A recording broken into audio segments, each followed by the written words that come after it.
ایران کی جانب سے اپنے جدید ترین بیلسٹک میزائلوں میں سے ایک خرم شہر 4 بیلسٹک میزائل کا کامیاب تجربہ کر لیا گیا ہے۔ غیر ملکی ذرائع ابلاغ کے مطابق خرم شہر 4 بیلسٹک میزائل 2000 کلومیٹر کی رینج تک مار سکتا ہے اور 1500 کلو گرام وار ہیڈ لے جانے کی صلاحیت رکھتا ہے۔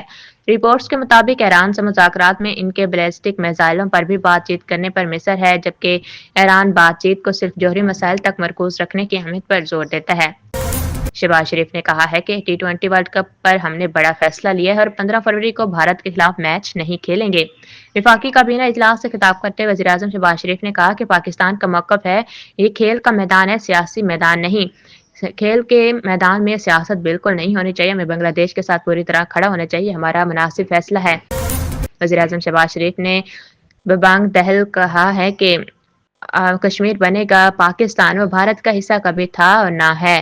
یوم یکجہتی کشمیر کے موقع پر وزیراعظم شہباز شریف نے آزاد جموں کشمیر کی قانون ساز اسمبلی سے خطاب کرتے ہوئے کہا ہے کہ کشمیر کبھی بھی بھارت کا حصہ نہیں رہا اور نہ اب ہے۔ کشمیر بنے گا پاکستان، قائد اعظم نے کشمیر کو پاکستان کے شہر قرار دیا اور یہی ہماری خارجہ پالیسی کی بنیاد ہے۔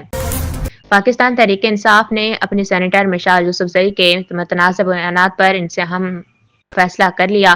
عمران خان کی بہنوں کے خلاف بیانات دینے پر پی ٹی آئی نے سینیٹر مشال یوسفزئی کے خلاف سخت ایکشن لینے کا فیصلہ کیا ہے، جس کی پارٹی چیئرمین بیرسٹر گوہر نے بھی تصدیق کر دی ہے۔